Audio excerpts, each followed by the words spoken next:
This is Movie Recapped here. In this video, I will recap one of the sci-fi/adventure films from 2000 titled Mission to Mars. So without further ado, let's get started. Humanity sends the first space expedition to Mars, which mysteriously perishes. Rescuers struggle to reach the Red Planet and discover an astonishing find that reveals the secret of the origin of humans and life on Earth.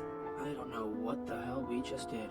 A party is held at the house of astronaut Luke Graham in honor of his departure to Mars. Families of his friends and colleagues gather, and the man says goodbye to those staying behind, including his friend Jim McConnell, who had long been preparing for this flight but had to leave the project due to his wife's illness. The friends wish Luke a safe flight and remember the deceased woman. She would have been happy that the mission takes place. In 2020, the first manned expedition arrives on the Red Planet. Soon people discover a strange white formation near the base in the Cydonia region, which they suspect is the extrusion of a layer of water, which will be useful for future human colonization. Transmitting the news of the find to the command center aboard the International Space Station, 4 crew members head to the location of the formation for further research. Arriving on site, people see a tall mountain, which radar identifies as metallic. Then the astronauts begin to hear a strange low sound, but they think it's just interference from their Mars rover. And when they increase the power of their equipment, the sand beneath their feet starts to move.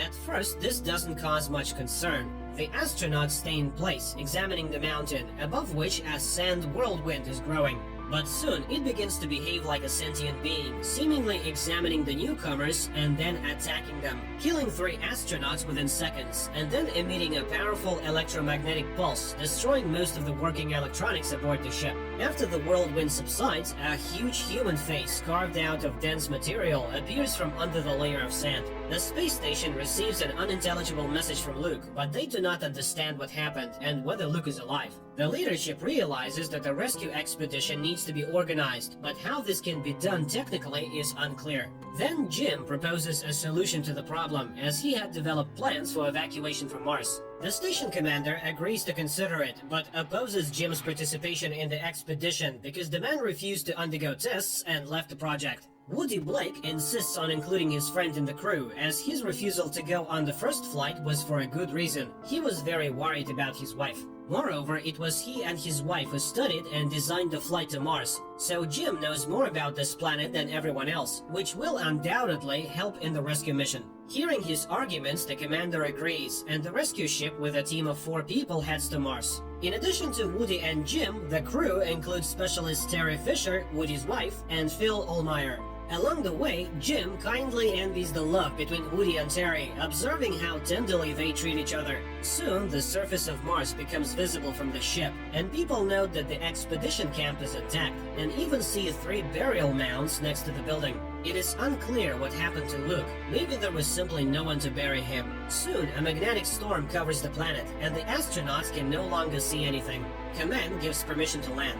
Woody goes to share the news with Jim and catches him watching a family movie, from which it becomes clear that his wife was also an astronaut, and together with her husband, they dreamed of flying to Mars. The ship is preparing to enter orbit around the Red Planet, but then a swarm of micrometeorites appears in its path, and one of the meteorites punctures the hull, injuring Phil's arm. The station begins to lose air, and Woody goes into open space to find and fix the breach. However, the breach is so small that it cannot be visually detected, and then Terry squeezes out juice, which floats to the hole and seeps through it, indicating the breach. However, the crew does not notice another breach in the fuel line of one of the main engines. When the engine ignites, the fuel displaced into space explodes, destroying the ship. The crew has no choice but to quickly don their spacesuits and venture out into open space, hoping to maneuver to the supply module left in orbit from the first expedition. They find the module, but it is moving on a lower orbit than theirs, and too fast. Woody uses up all the fuel in his rocket pack to reach the module and secures a rope to it. However, he fails to stop his own flight and continues to fall towards Mars.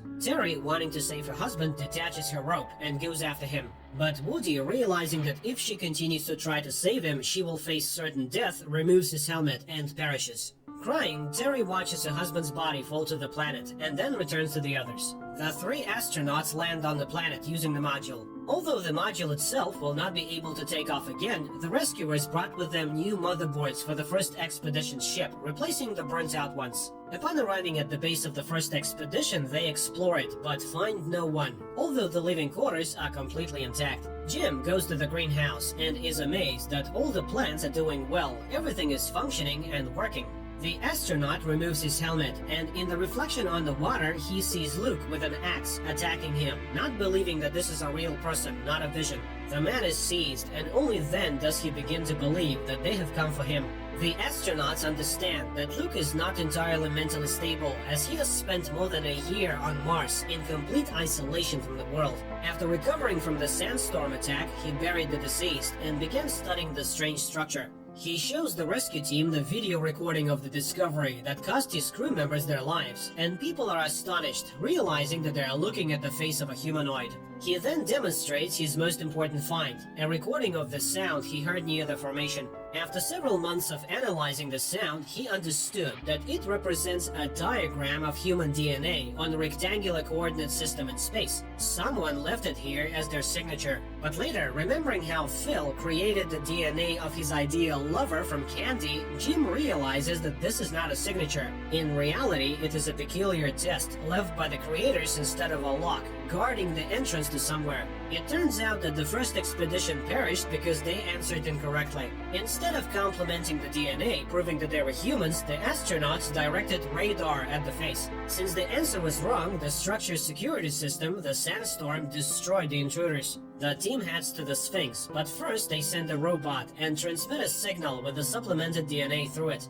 A bright light shines from an entrance that appears in the face. Everyone except Phil, who stays behind to fix the ship, goes to the face. Jim gives Phil the order to take off at the precisely determined time, even if they don't return. Then the people enter a white room, the door closes, and the astronauts lose contact with the ship. Soon, the room fills with Earth's atmosphere, and the people remove their helmets. Immediately behind them, another airlock opens, and upon passing through it, the astronauts find themselves in a dark room where they see a massive three-dimensional projection of the solar system. Then a hologram of a Martian appears, silently explaining to the people that in the distant past, a massive asteroid struck Mars, destroying the planet's ecosystem, which strongly resembled the Earth's. The Martians had to evacuate their race to other star systems, but they also sent a ship from Mars to neighboring Earth, containing the seeds of future life. Hundreds of millions of years later, multicellular plants and animals appeared on the planet, and no one could explain how it happened.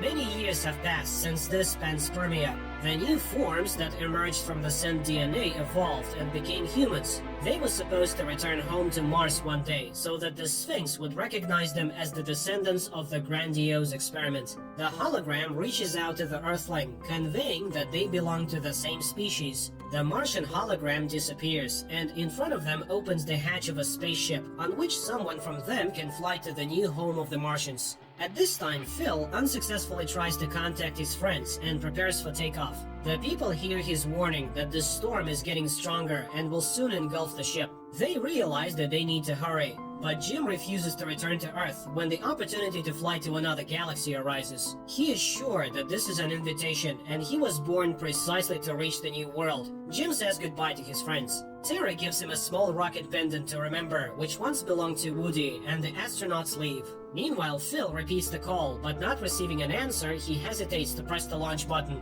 and Jim enters a light elevator that lifts him onto the Martian ship. The two remaining astronauts barely make it back to the ship due to the sandstorm, and only because Phil, contrary to the order, delays the takeoff. Meanwhile, Jim steps onto a circle that appears before him and suddenly realizes that he can't move as water rises around him. The man braces himself for drowning and holds his breath, but then he takes a breath and starts breathing underwater. He smiles, understanding that this is a new form of life. Images of his past life flash before his eyes, and the man seems to say goodbye to everyone once again. His crew, having taken off, watches through the porthole as the Martian ship with Jim on board flies away at high speed toward a distant galaxy and wishes him a safe journey. This good, kind-hearted science fiction film that was shot many years ago does not stand out for its dynamic plot, but despite numerous scientific inaccuracies, it is interesting to watch and keeps the tension until the last seconds.